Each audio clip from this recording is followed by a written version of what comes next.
time, we're wrapping up Hamatora Season 2, or _Hamatora from Studio Lerche, and it is streaming on Crunchyroll. And it is the second part of Hamatora. In the last part, Moral has been defeated, and then it ended with the cliffhanger of Art being back to life, and Nice not being back to life. How did he come back, and what's going on? And dun dun dun. Well, we knew that he was back. I mean, I don't know. Yeah, so much happened in the second season that it's actually hard to realize where we ended up from the first season. But a huge portion of this is sort of, is it Art? Because he's like revenge Art. So is it him, or is it like him, his brain, and a new body? Something crazy. Because the series is so crazy that it could be anything. And he like incites this revolution of the minimums with freemum, or which we kept calling freemium the whole time. Like it's somehow related to the video game industry. We were convinced. And they were some bad dudes. Up until like. And they hooked you on one ideal, but there's actually a real, more sinister ideal under it. It is freemium gaming. It totally is. I think that they actually, the series ended up pretty good, but I feel like a lot of the middle part of the second season was a little bit, you weren't learning enough about what was going on, so it was I think it started strong, and then the middle kind of fell apart a little bit, but then I thought it ended with, giving us all the answers, including answers we wanted from the first season, and learning a ton about Hajime's past, Art's past, how, we really got to the point that we were at, so I thought that was, satisfying. And a lot more of the secret of the Institute that kind of started this whole minimum research, which was always kind of shady in the first season, but now we learn how actually super shady they are.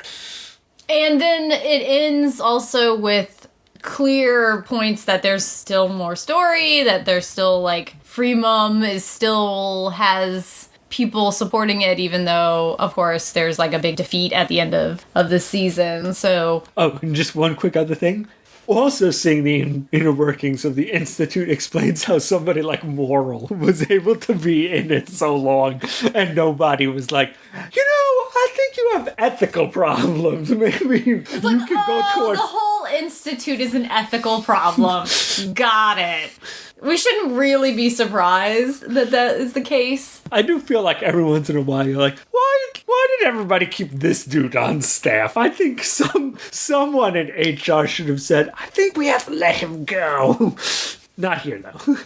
One episode that I thought, it was a weird episode, but it's the play episode with Hajime where she's Princess Kaguya and they have to perform this play, and I loved that episode even though it was really random, and I don't know if anybody would consider it that was the soccer episode and why was it even in there, but I really thought it was fantastic, and it kicks off us learning all about Hajime, who was a much bigger character in the second season, which I was glad about because I was always so curious about her in the first season, and they hint about things, involving her. Well, from what I understand the manga, she's a lot more prominent, and for some reason, she was powerful enough that they she just has to stay at the base for a while, and also kind of to build up her mystery. Because I remember all the things were everything centers around Hajime. You wouldn't think that from the first season that much.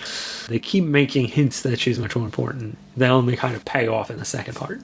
And this series has a lot of similarities to Tokyo ESP, and not only it's sort of superhero mutant ability part, but also there's kind of this social order of, in this case, the minimum holders versus, regular people, and there's campaigns against them. Yeah, very similar, and also very X-Men-esque. Freemium definitely has that Brotherhood of Evil Mutants feel. Yeah, exactly. So it's just interesting that both of these series are on. Hamatora started before Tokyo ESP, but watching both of them in the same season was almost wait. All right, wait, I don't want to get confused that one had some of this going on in the other. I will say that while I was generally satisfied with the ending as far as them giving us the answers and kind of having people confront each other and such things, I did kind of wonder what they were thinking with Art's moral arc. He did some really terrible things in this season, and he basically incites that whole revolution, and as far as I can tell, he is not punished at all for that at the end of this story arc. Like, it's like, okay, we're cool. Like, no,